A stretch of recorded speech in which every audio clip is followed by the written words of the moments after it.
নমস্কার বন্ধুরা, welcome back to my channel Laboni's cook and ব্লগে সকলকে স্বাগত জানিয়ে আজকে আরও একটা নতুন ভিডিওর সঙ্গে। তো চলো ভিডিওটা শুরু করা যাক।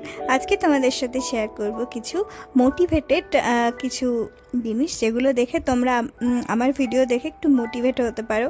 সকলেরই এরকমটা হয়, সকালবেলায় উঠে কাজ করতে কোনো দিন তো একদম পুরো এনার্জি দিয়ে কাজ শুরু করে ফেলি, সেদিন আর কিছু লাগেই না। এক একদিন খুব হয়, কিন্তু এক একদিন এমনটা মনে হয় যে কাজ করতে আর ইচ্ছেই করছে না। তো সকাল থেকে এরকম আলসেমি আমারও আজকে লাগছিল, কোনো কাজ করতে ইচ্ছে করছিল না, কিন্তু কাজগুলো তো করতে হবে। তো ঝটপট যাতে কাজগুলো করতে পারি সেজন্য আমি কি করি, একটা আমার এরকম ছোট ব্লুটুথ স্পিকার আছে, তার মধ্যে এই কোনো নিজের পছন্দের গান ভজন যার যেটা ভালো লাগে সেটা চালিয়ে নিয়ে একদম পুরো ফুল স্পিডে কাজটা শুরু করে দিই। তো সকাল থেকে কেবলমাত্র ব্রেকফাস্টটাই হয়েছে, তারপরে আর কোনো কাজটা হয়নি, একদমই ইচ্ছে করছিল না। এরকমটা আমার মাঝে মধ্যেই কেন হয় আমি জানি না, কিন্তু কাজগুলো যেহেতু করতেই হবে, তো সেই কারণে কাজগুলো কিছু একটা মোটিভেশন আনার জন্য আমি কিন্তু গান চালাই। আর গান শুনতে আমি ভীষণ ভালোবাসি, গান করতেও ভীষণ ভালোবাসি। তো যেই কারণে আমার গানটা একটা ফেভারিট একটা জিনিস বলতে পারো। তো গান হয়তো সকলেরই প্রিয়, গান এমন কোনো মানুষ নেই যার গান ভালো লাগে না। তো সকলের এরকম একটা মোটিভেশন হওয়া দরকার যে গান চালিয়ে দিয়ে কাজগুলো করতে শুরু করলে কিন্তু সুন্দর কাজগুলো হয়ে যায়। গান শুনতে শুনতে যে যখন যেটা গানটা ভালোবাসি সেই ধরনের গান চালিয়ে দিয়ে আমি ঝাড়ু করতে লাগলাম। আর পুরো ঘরে এদিক ওদিক তো অগোছালো থাকে, এটা সেটা জিনিস পড়ে থাকে, এটা প্রত্যেক দিনই হয় প্রত্যেকের বাড়িতেই। আর সেই জিনিসগুলো এক এক করে গোছাতে গোছাতে পুরো ঘরটা ঝাড়ু দিয়ে ফেললাম, পুরো ডাইনিংটা ঝাড়ু দিয়ে ফেললাম। তারপরে আমি এখন ঘরগুলো আস্তে আস্তে ঝাড়ু দিয়ে নেব।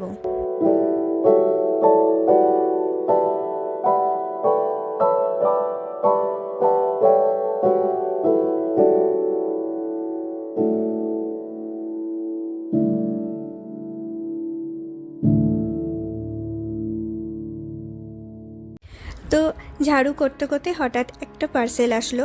অনেকগুলো জিনিস অর্ডার করেছিলাম, তার মধ্যে এটা হলো টব এসছে। তো 3টে টব এর মধ্যে ছিল। তো যেরকম প্রাইস সেই অনুযায়ী টবের কোয়ালিটি কিন্তু ভালোই ছিল, খারাপ ছিল না। মিশো থেকে নিয়েছি, খুব যে একদম দুর্বল কোয়ালিটি সেটা না, তবে ওই 200 এরকম টাইপের দাম ছিল। তো তার মধ্যে 3টে ছিল টব।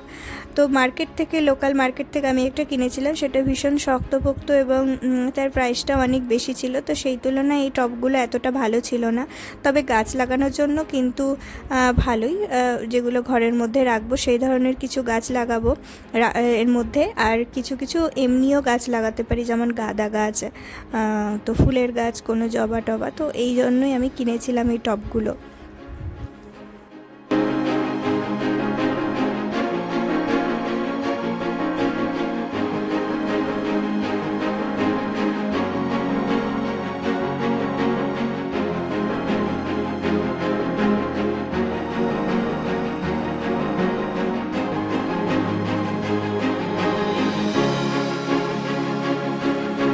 টবের মধ্যে স্নেক প্ল্যান্টটা লাগিয়ে দেখলাম যে কেমন লাগছে, তো ভালোই লাগছিল। তো এবারে চলো সমস্ত ময়লাগুলো বের করতে হবে। ঝাড়ু করা হয়ে গেছে, কিছু ডাস্টবিন আছে যেখানে এঁটো কাটা ফেলা হয়েছিল সেই সমস্ত ময়লা, আর ঘর ঝাড়ু করে এটা সেটা কাগজপত্র সেগুলো জড়ো করে রাখলাম। তারপরে এই ব্লিঙ্কিটের একটা ব্যাগ এসছিল, কিছু জিনিসপত্র এসছিল, ডিম আলু এই সমস্ত নেওয়া হয়েছিল।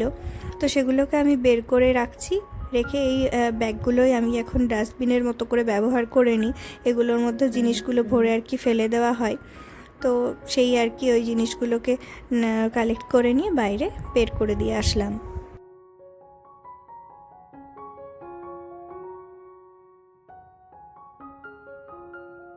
তো ঝাড়ু করার পরে দেখি এত বাসন জমেছে, টেবিলেও কিছু বাসনপত্র ছিল যেগুলো বেসিনে ভিজিয়ে রেখেছিলাম। আর ডিশওয়াশারের মধ্যে কিছু ধোয়া বাসন ছিল, সেগুলোকে সরিয়ে নেব এখন। আর এঁটো বাসনগুলোকে এখন সাজাতে হবে। এগুলো অ্যারেঞ্জ করে দিয়ে আমি তারপরে ঘরটা মুছে নেব, তারপরে রান্নাবান্নার দিকেও একটু মনোযোগ দিতে হবে।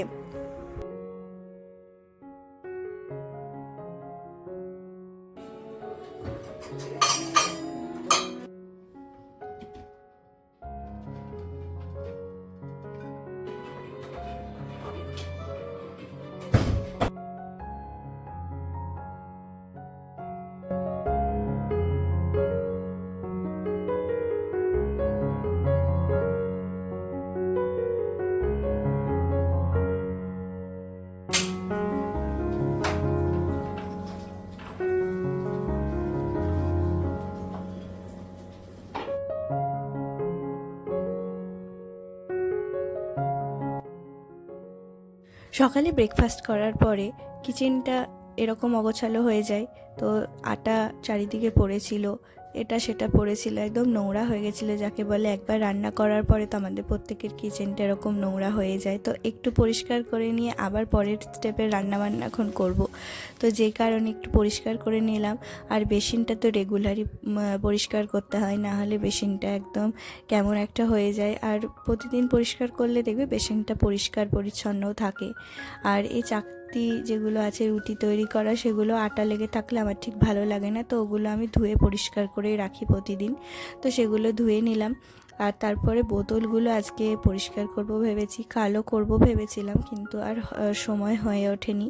তো আজকে তো ওই বোতলের ভেতরগুলো খুব ভালো করে পরিষ্কার করব, কারণ ভেতরগুলোতে না সব সময় জল ভরা থাকলে পরে একটা কীরকম পাতলা স্তরের মতো একটা শ্যাওলা জাতীয় একটা আস্তরণের মতো পড়ে গেছিলো। আর ভেতর থেকে না একদম একটা স্মেল আসছিল। তো বোতলগুলোকে তো খুব ভালো করে আমি সার্ফ দিয়ে এই যে মানে বোতল পরিষ্কার করার যে ব্রাশটা আছে সেটা দিয়ে এরকম করে পরিষ্কার করে নিই, ভালো করে ধুয়ে জল দিয়ে। তারপরে আমি একটুখানি কী করি, যেহেতু সব সময় জল ভরছি, তো আমি সাথে সাথেই জলটা ভরি না। আমি কি করি, কিছুক্ষণ আমি এগুলোকে একটু রোদ্দুরে রেখে দেব। রোদ্দুরে রেখে দিলে কি হয়, ভেতরে যে স্মেল সেটাও চলে যায়, আর একটুখানি এর ভেতরটাও শুকনো হয়ে যায়। একটু রোদের তো একটা আলাদা গুণাগুণ রয়েছে। তো কিছুক্ষণ রেখে তারপরে আবার সন্ধ্যের দিকে আমি বোতলের মধ্যে জল ভরবো ভালো করে ধুয়ে। তো লাঞ্চের প্রিপারেশন করেছিলাম আজকে, সেরকম কিছু লাঞ্চে রান্নাবান্না হয়নি। ডিমের কারি বানিয়েছিলাম আর একটা পকোড়া বানিয়েছিলাম, ব্রেড ছিল কিছু বেঁচে যাওয়া। তারপর লাঞ্চ করে অনেকক্ষণ রেস্ট নিয়েছিলাম। ইভিনিংয়ে একটা কিছু মানে বিকেলের টাইমে হয় না কিছু একটা কাজ, সন্ধে হয়ে গেছিলো, তখন আমি কিছু একটা কাজ করব ভাবলাম। এটা আমাদের রেগুলার রুটিনে একটা করে রাখা দরকার, যে আজকে এই জায়গাটা গোছাবো, কালকে ওই জায়গাটা পরিষ্কার করব, কালকে এ তো রেগুলার একটা রুটিনের মধ্যে রাখলে ঘরটা ঠিকঠাক অর্গানাইজ থাকে। তো আমার ছেলের যে আলমারিটা রয়েছে সেটা ইদানিং কি হয়েছে, গ্রীষ্মকাল যেহেতু পড়বে, ঠান্ডা তো এখন নেই, চলে গেছে। তো সেই কারণে জামা কাপড় সমস্ত কিছু বের করে নিয়েছিলাম, শীতের সমস্ত জামা কাপড় ধোয়া হয়ে গেছে, তো সেগুলোকে গোছগাছ করে আলাদা করে সরিয়ে রাখবো। আর একটুখানি পরিষ্কার করে গোছগাছ করে নিলে না আবার আলমারিটা ঠিকঠাক অর্গানাইজ হয়ে যায়, সমস্ত জামা কাপড় খুঁজে পাওয়া যায়। তো এখন যেহেতু গ্রীষ্মকাল পড়বে, এখন আর ফুল হাত যে টি শার্টগুলো রয়েছিল সেগুলো এখন আর কাজে আসবে না, তো সেগুলোকে আলাদা করে ওগুলো সরিয়ে দেব। আর সামনেখানে রাখবো বেশ কিছু এই হাফ টি শার্টগুলোর মধ্যে আমি দেখে নিলাম যে কোন টি শার্টগুলো সাইজে ছোট হয়ে গেছে আর কোন টি শার্টগুলো বড় আছে। তো যে টি শার্টগুলো ছোট আছে সেগুলোকে আমি ওপরের দিকে রাখবো, আর যেগুলো ছোট বড় আছে একটু সাইজে, তো সেগুলোকে নিচের দিকে রাখবো, না তো ছোট জামা কাপড়গুলো নিচে থেকেই যাবে, ওটা আর পরা হবে না। এরকমটা আমার অনেকবার হয়েছে যে ওই জামাটা আর দেখিইনি, থাকতে থাকতে সেটা আর পরাও হয়নি এবং ছোট হয়ে গেছে। তো এই মাঝে মধ্যেই এই আলমারিটাকে রিঅর্গানাইজ করলে পরে সেই জিনিসটা হয়, যে জামা কাপড়গুলো একটু দেখে নেওয়া হয় যে কোন জামা কাপড়টা নতুনের মধ্যে আছে কিন্তু সাইজে ছোট হয়ে যাচ্ছে, সেই জামা কাপড়গুলো একটু সামনের দিকে রাখার। তো তাহলে পরে সেই জামা কাপড়গুলো পরতে পারবে।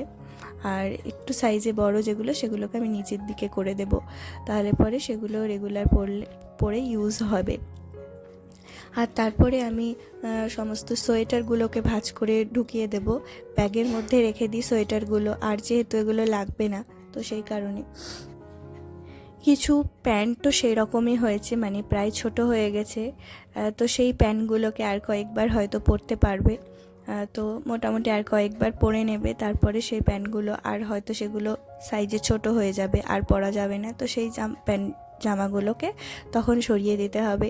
আর যখনই আমরা রিঅর্গানাইজ করি আলমারিটা, তখন আরও একটা জিনিস খুব ভালো হয়, সেটা হলো যে পুরানো কোন জামাগুলো যেগুলো পরেই না সেই সমস্ত জামাও আর কি সামনে থেকে যায়, তো সেই সমস্ত জামাগুলোকেও একদম আলাদা করে দিই।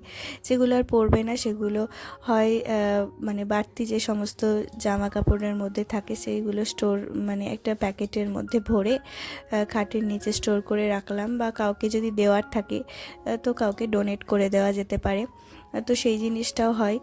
তো আমার কাউকে সেরকম দেওয়ার ছিল না। আমি কি করি, পুরানো জামা কাপড় এক জায়গায় সব জমা করে রাখি, জানি না ওগুলোকে কি করব।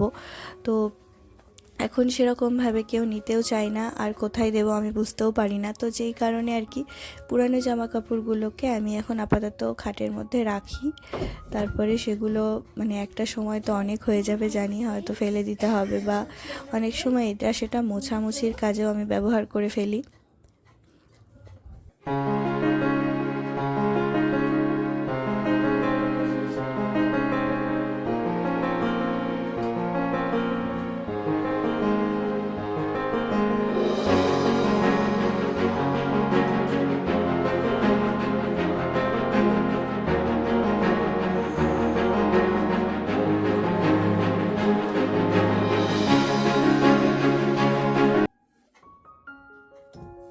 তো 2-4টে এখান থেকে প্যান্ট পেলাম রেগুলার পরে, কিন্তু সেগুলো এখন ছোট হয়ে গেছে, খারাপ হয়ে গেছে, সেগুলোকে একদমই ডিসকার্ড করে দিলাম।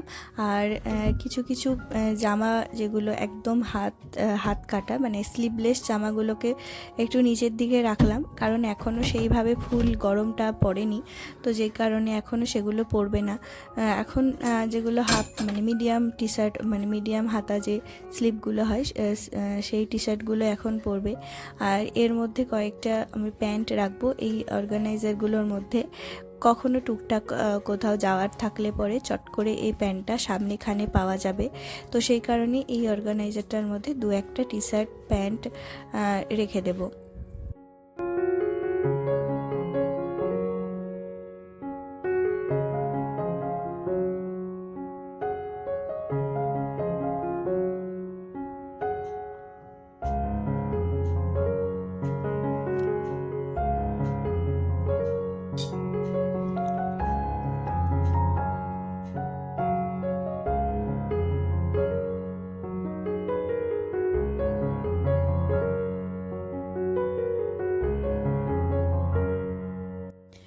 তো ছেলের আলমারি তো গোছানো হয়ে গেছে, তারপরে সমস্ত জামা কাপড় এগুলো বাইরে মেলা ছিল।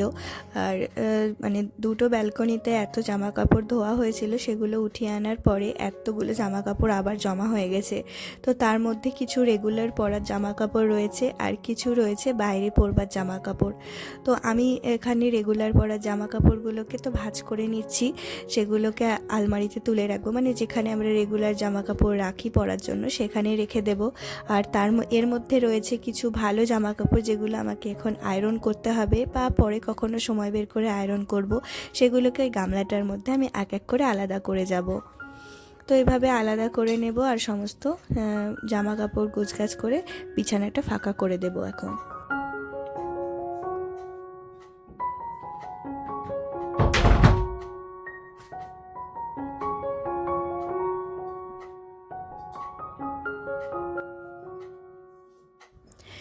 তো প্রতিদিনের জামা কাপড় প্রতিদিন গোছগাছ করে তুলে রাখা তো খুবই ভালো কথা, সেটা প্রত্যেক দিন করা সকলেই হয়তো চেষ্টা করে, কিন্তু কখনো কখনো হয় না বেশি জামা কাপড় ধোয়া হয়ে যায় আর সেগুলো একদিনে গোছানো সম্ভব হয় না, বা কখনো বাইরে যাওয়া থাকে, কখনো ছেলের এক্সাম থাকে, কখনো নিজেরও শরীর খারাপ থাকে, তো সব কিছু মিলিয়ে কিন্তু কখনো কখনো হয় না। তো জামা কাপড়গুলো কখনো খাট জুড়ে ফেলে রাখি, আমরাও রাখি, কিন্তু আমার মনে হয় ওই গামলাটা যেটা দেখলে তোমরা বড়, তো তার মধ্যে রাখলে ভালো হয়। অথবা অনেক কম দামের মধ্যে লন্ড্রি ব্যাগ পাওয়া যায়, তো সেগুলো কিন্তু তার মধ্যেও কাঁচা জামা কাপড়গুলো ভরে যদি একটা কর্নারে রাখা হয় তাহলে পরে কিন্তু কোনো খাটটায় জুড়ে এত মেসি হয়ে যায় না, খাটটাতে একটু বসবার জায়গা পাওয়া যায়, সময় মতো আয়রন করা, সময় মতো গোছানোর একটা জিনিস পাওয়া যায়। তো কখনো তোমরা করে দেখবে, আমি তোমাদের দেখাবো। একটা আমার কম দামের মতো আছে লন্ড্রি ব্যাগ, তো তার মধ্যে আমি কখনো কখনো জামা কাপড় রেখে থাকি, না হলে অল্প জামা কাপড় হলে গামলার মধ্যে রেখে দিই। তারপরে এখন কিচেনে চলে এসেছি, আজকে ডিনারটা একটুখানি স্পেশাল হবে। তো সেই কারণে আমি একটু ফ্রাইড রাইস আর সয়া চিলি বানাবো। তো সয়া চিলিটা আমার ছেলের ভীষণ পছন্দ হয়েছিল, তো যেই কারণে আর কি আজকে আরও একবার বানানো হচ্ছে। আগের দিনও হয়েছিল। তো সয়া চিলির জন্য সয়াবিনটা তো সেদ্ধ করে নিয়ে আলাদা করে সরিয়ে রাখলাম, আর এখানে ফ্রাইড রাইসের জন্য সমস্ত রকমের ভেজিটেবল, গাজর, ক্যাপসিকাম, বিনস, কর্ন, যদি বেবি কর্ন পাওয়া যায় আরও ভালো হয়, ব্রকলি, ফুলকপি, যা যা থাকে এই ধরনের সবজি, মটরশুঁটি সমস্ত কিছু দিয়ে আমি করি। যেরকম আমরা ফ্রাইড রাইস খাই শুধু গাজর, ক্যাপসিকাম, কাজু, কিশমিশ, মিষ্টি দিয়ে, তো সেই রকমভাবে আমি বানাই না। এর মধ্যে আমি একটু পেঁয়াজ দিই, তাহলে ওর মিষ্টির যে জিনিসটা সেটা লাগে না। আর একটুখানি সয়া সস দিই, আর নামানোর আগে অল্প একটু গোলমরিচের গুঁড়ো দিই, তাহলেই এইটা একদম অন্য রকমের একটা ফ্রাইড রাইস হয়। খেতে আমার এই ধরনের ফ্রাইড রাইসটাই বেশি ভালো লাগে। আর সয়া চিলির সাথে তো এই চাইনিজ স্টাইলের যে ফ্রাইড রাইসটা সেটা বেশি ভালো লাগে আমার। তো সেটাই আজকে বানালাম।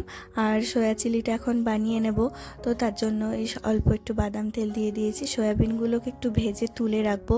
তো দুইবার করে ওই কর্নস্টাচের কোটিং দিয়ে তারপরে ভেজে নিয়েছি, তাহলে বেশ ভালো হয় খেতে। তারপরে ক্যাপসিকাম, যেরকম গ্রেভি বানাই সকলেই জানি গ্রেভি বানাতো, তো সেভাবে গ্রেভি বানিয়ে অল্প একটুখানি ভিনিগার দিয়ে আর কর্নস্টাচের যে জলটা দেব কর্নফ্লাওয়ারের, সেই জলটা দিয়ে গ্রেভিটা বানিয়ে এখন এই যে সয়া চিলিটা বানিয়ে নেব। তো চলো বন্ধুরা, আজকের ভিডিওটা এখানেই শেষ করছি। দেখা হচ্ছে পরবর্তী ভিডিওতে। ততক্ষণ তোমরা সবাই ভালো থেকো, সুস্থ থেকো, আর ভালো লাগলে আমার চ্যানেলটাকে সাবস্ক্রাইব করে পাশে থেকো।